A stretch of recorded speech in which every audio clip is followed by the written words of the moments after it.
What's up, guys? Welcome back to the Mathis Real Estate Group show. We are going to continue on in our mini series today about the 3 key things that you need to do to get your home sold in today's market.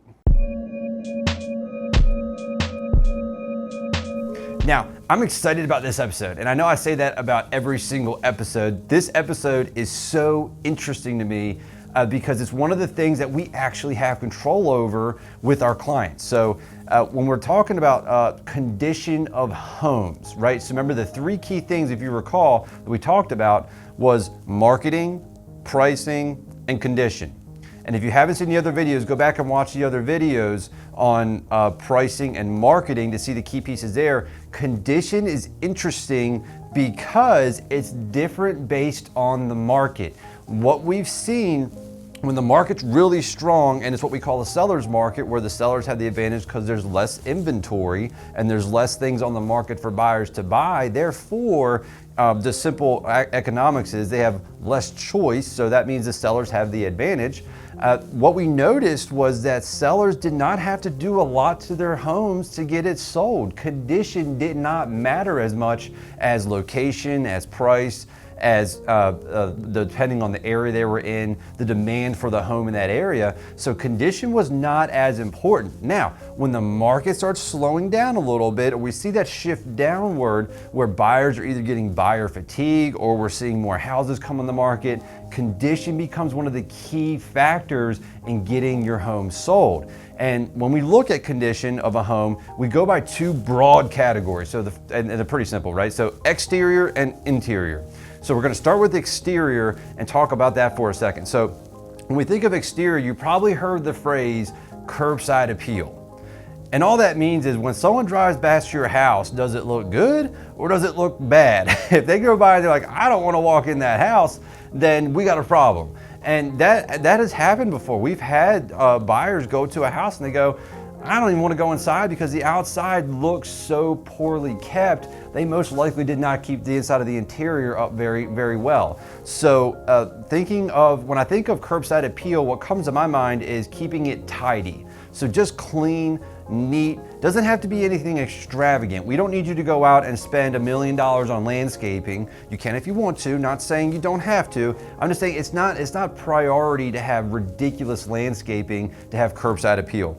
So things like trimming the outside, whatever foliage you have in front of your house. So trim those bushes out front, make sure they're below the windows, just clean and kept, and any kind of flower beds you have, there's not like junk in them, there's not sticks and leaves and just weeds everywhere and it's just overgrown and it looks like a jungle. That's a turn off to any potential buyers because they see potential work or money that they have to go do. Also, just keep the grass cut. This is like the simplest thing and it comes up frequently, especially when you have people moving out of a home. So if you're moving out of your home and it's going to be vacant, make sure you have some type of lawn service to come by at least every 2 weeks to cut the grass. And if it's the fall or winter, get the leaves blown off the yard. It just looks better when it's a little bit neater outside. And the last thing we look at is we always recommend if the house is kind of dirty, if you have a lot of trees around you and there's stuff falling on the house, just getting it cleaned off, get it power washed. Just general cleanliness on the outside of the house is a big piece of it. And again, repair any noticeable defects. So whenever a buyer walks up to your home, they're looking for things that, again, they either have to do work on or that they have to spend money on.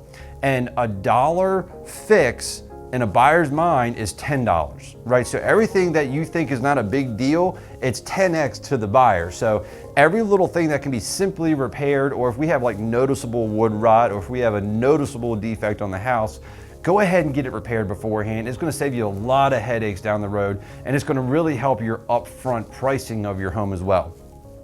Another thing to keep an eye on is just other pieces of, when I say defects of house, the rotted wood's a big piece of it. General cleanliness helps. We always recommend if you're in an area with trees and you can get the roof, they actually have roof cleaning specialists now that will clean that dark shade off your roof so it looks like a newer roof. whenever you put it on the market. And also, like, just look at your shutters. We've been in front of houses before that were in a higher price point that had shutters that were falling down or were rotted and they were starting to sag. And it just doesn't look like a well-kept house. And again, this is all about first impressions, and the first impression any buyer has of your home is when they pull up in front of your house. So the test I like to do is when you go out of your house, go up the driveway, act like you're that buyer. Pull up to the house. What's the first thing you think? Do you think, oh yeah, this is a house I definitely want to buy. I definitely want to live here. This looks very well kept. I'm not really worried about any repair issues because it looks like it's in good condition. Or do you have that gut check moment of, uh-oh, this does not look like a house that I want to buy? If it's the second one, we got some work to do on the outside. So when we go inside of the house and we focus on the second big category, which is the interior of the home.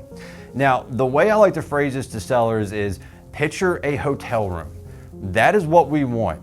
We don't want to be so depersonalized that there's nothing in the house, because some buyers do need help figuring out, what furniture can go in this room or what looks good in here. They do need help in that capacity. What we don't want is family photos on the wall, because guess what? We want them to be able to picture themselves in the home. And it's really hard to do when you have family photos hanging up, when you have personalized decor on the walls, where if you don't just think of like a hotel, when you walk into a hotel room, pretty much anybody can stay in that room because there's nothing there that's pushing you one way or the other. So think of, how can I make this house be more like a hotel in that it's very neutral? Anybody can come in, put their own style in there. We have some pieces out to give them concept size of the room. We give them some ideas around, different furnishings that could go in here, different layouts, things of that nature is okay. Just make sure that it's not so personalized to your taste that we eliminate a big portion of our buyer pool. So the two main areas that we always tell people inside of a house that you spend the most of your time at, and the one that we hear the most about when buyers look at homes, is number one, the kitchen. Hands down, if you're gonna spend money anywhere in your house, spend it in your kitchen. They've done studies, it's like 60% of the time in a home is spent in the kitchen and living room areas when they're joined together. But the kitchen is a big gathering point for families. So make sure that the colors in there are neutral. If you're gonna do any updates to your home, do them in the kitchen. The second main area we hear about is bathrooms, right? It's crazy. I think another study said we spend a significant amount of time in the bathrooms, and it was something like 30–40% of our time in the house is spent in a bathroom at some point, which is crazy if you think about it, and also true. So think about when you walk in your bathrooms, are they inviting? If they're a smaller bathroom, don't paint them a dark color, then it feels even smaller. Think of how we can make the rooms feel bigger. And again, if you're doing any updates in your house and you're gonna spend money anywhere, put it inside of that bathroom. The master bathroom especially is the most criticized piece of the house when people walk through it. So a couple things that we recommend doing is if you have loud colors in your home, go to neutral paint. Any neutral color is better than a loud color. Not only will neutral paint help your home be more appealing to a buyer because they walk in and they can think of their stuff fitting into that, it also can make rooms feel a lot bigger. So like we said about the bathroom, when you have dark colors in a house, it can make rooms feel really small. They can make areas feel congested. Even if you have a lot of window light coming in, make sure that your colors are neutral. And again, $100 of paint on a wall easily looks like $10,000 to a buyer, because they're thinking every time they walk through your house, how much money is this gonna cost me? And how much work am I gonna have to do to get it the way that I want it? Remember, this is not about you anymore because you're selling the home. This is about that potential buyer. So we need to get them in the process of thinking they wanna live there, so they need to be able to picture themselves in your home. The second key thing you can do is declutter your house, clean it out. Anything that does not need to be there, get it out of the house. I mean, bare minimal. Get it to, if you go to that minimalist mindset where you just get everything out, get it all out.